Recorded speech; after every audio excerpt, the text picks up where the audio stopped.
Eu sou a Bruna e esse é o primeiro projeto da matéria de comunicações móveis. O primeiro projeto tem como nome Hands-on 1, que o tema seria o uso do modelo de propagação para análises sistêmicas.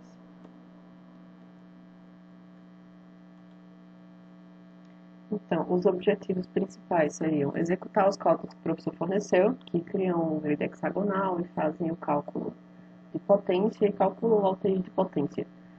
E o objetivo que seria para a gente realizar, os alunos, seria fazer o exemplo de estudo de voltage de potência. Então, para isso, ele é dividido em duas partes. A primeira seria definir o raio celular para uma voltage planejada, que no caso a gente vai fazer um código para descobrir qual seria o raio mínimo para obter uma voltage de potência máxima de 10%. Isso em cada frequência determinada. E a segunda parte seria repetir esse processo, só que variando o modelo de perdas, que seria o modelo da Okumura-Hata, variando ele para o modelo Coste-Hata, que é o Coste 231. Mas ele é mais fiel para frequências que são acima de 900 MHz. Então, para a entrega 1, foi pensado um código que vai usar como base o código que o professor forneceu para cálculo de voltage de potência, só que ele vai ser inserido dentro de um loop. Antes de iniciar esse loop, vai ser criado um range de valores para esse raio, com um limite inferior e um limite superior, e vai ser definido um valor inicial de voltage de 100%. Então, ele vai começar essa iteração usando o raio superior, o limite máximo de raio, seria o valor mais alto. E vai calcular esse voltage e comparar com essa taxa de 10%, que seria a taxa esperada. Enquanto for maior que 10%, ele vai repetir essa iteração e vai subtrair o valor atual do raio em 100 metros. Então, no caso, ele vai calculando, enquanto não atinge esse valor esperado, ele vai subtraindo o raio em 100 metros até chegar nos 10% ou mais próximo disso.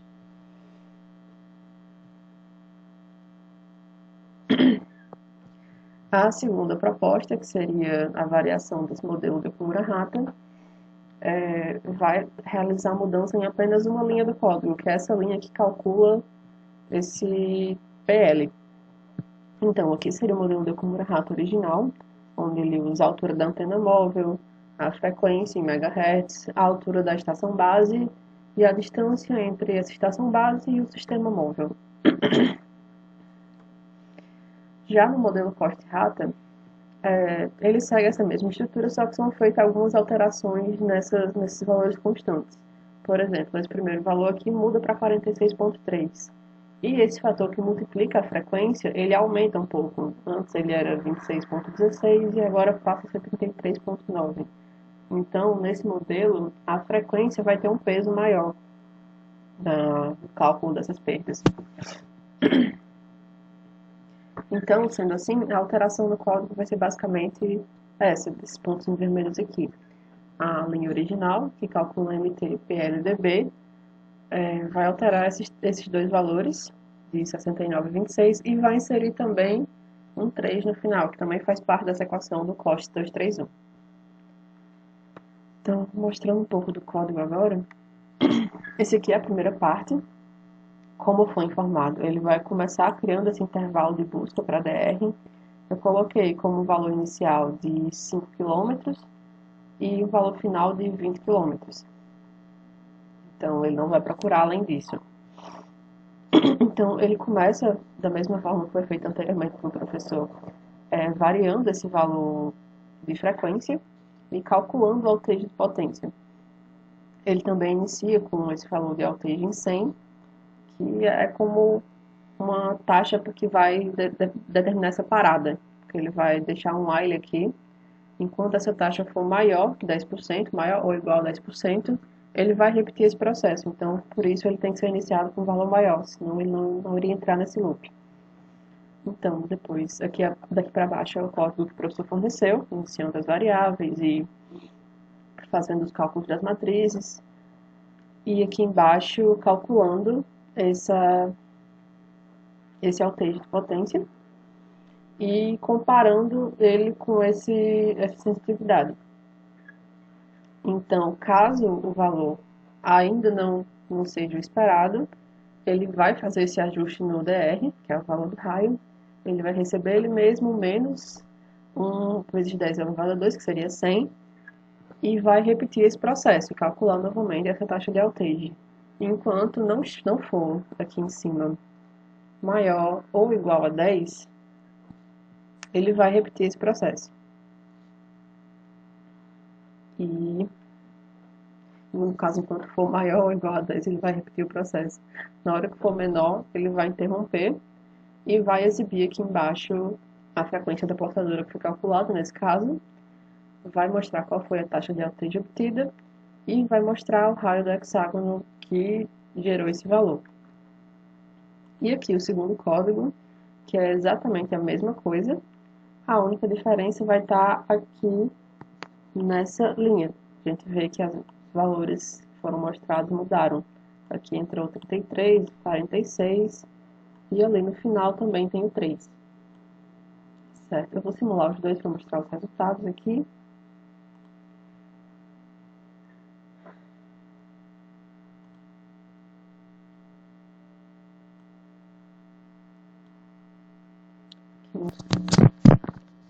Então, aqui os resultados obtidos para essa primeira parte.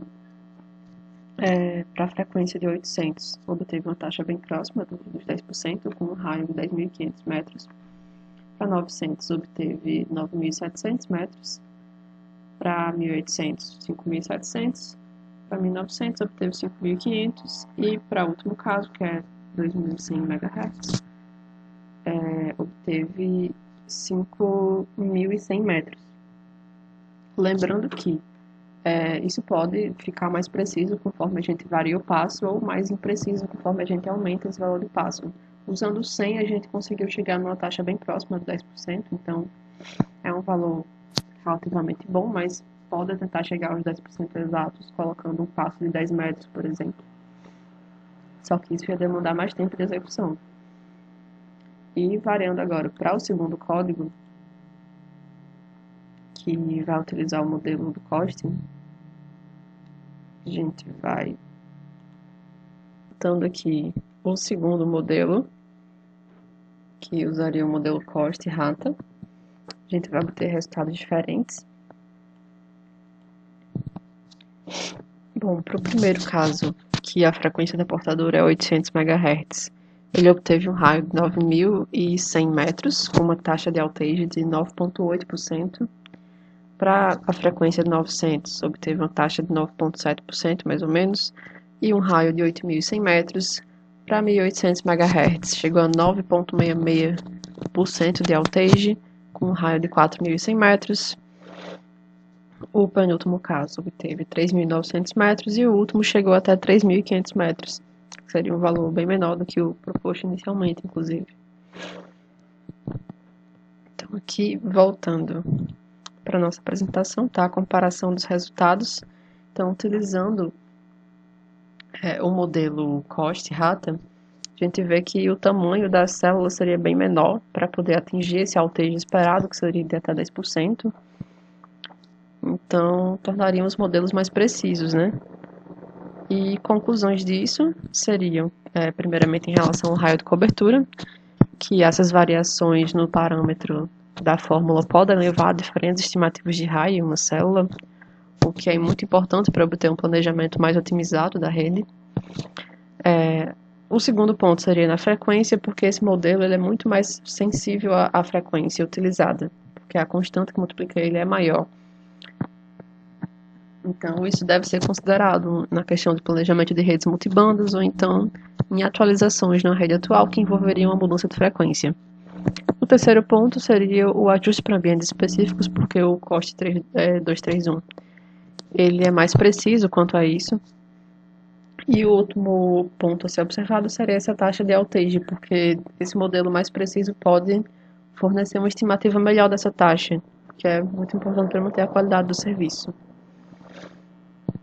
Então, seria isso, essas foram as referências utilizadas, além do material do professor, e é isso.